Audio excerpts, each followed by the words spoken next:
Hey guys, welcome to another episode of Level Up. I'm Jimmy from gamescastlife.com, and today we're going to be talking about Enslaved, Odyssey to the West, so let's monkey around. So Enslaved is developed by Ninja Theory, who also did Heavenly Sword, which was an earlier game on the PlayStation 3, and who are also doing the new Devil May Cry.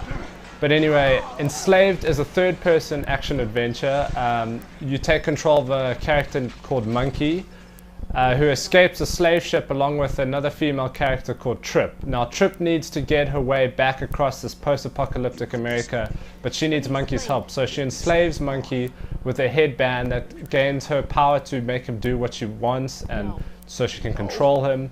So this bond between these two characters has to form as a partnership in order for them both to survive. The highlight of this game is the story. It's absolutely phenomenal. This writing is some of the best writing seen in games this whole year.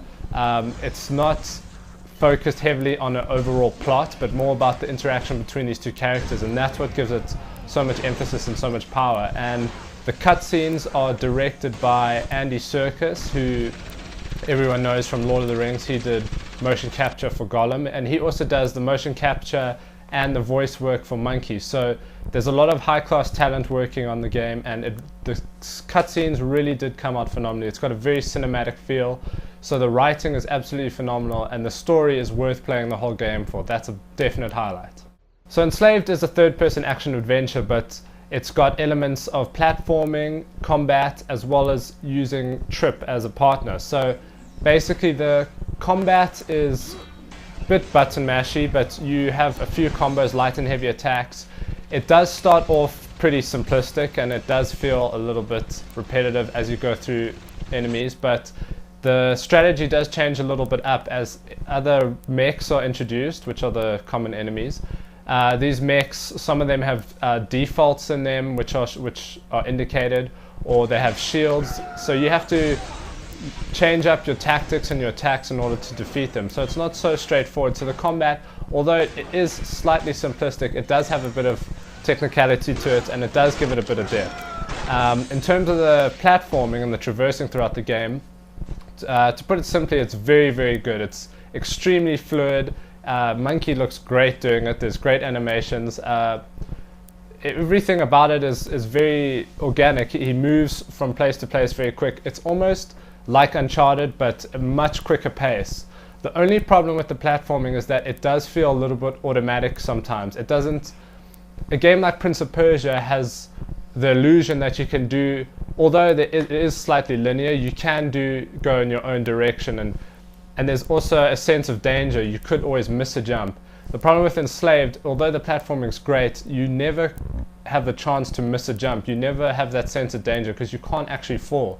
You just kind of move from place to place by pressing X or A on the Xbox, and you move across glowing platforms or glowing trees or whatever the platforming ledges may be.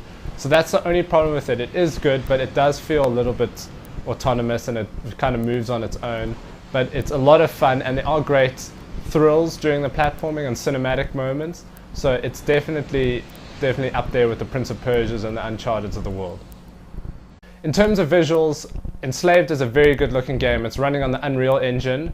A lot of people think the Unreal Engine can't render color, but you must check out this game. It's got some seriously beautiful vistas and some great vibrant colors in it. The environments change throughout the game. You start in a post-apocalyptic New York where everything's lush and overgrown, lots of green, and then you slowly move into different wastelands that are barren, and the game absolutely looks phenomenal. Both Monkey and Trip, the character models, are beautifully done, and the cutscenes, as I mentioned, that were motion captured by Andy Serkis and some other great actors, they look incredible. It looks like a movie, the cutscenes. They're very cinematic. It's not a boring little storytelling section. They're great storytelling devices, and the way they use them, it conveys the story excellently. And the voice, the facial captures, the facial expressions, everything is beautifully done. And the voice acting by Andy Serkis and the rest of the cast is absolutely amazing. So it's a very good looking game, and the presentation is part of the best part of this game.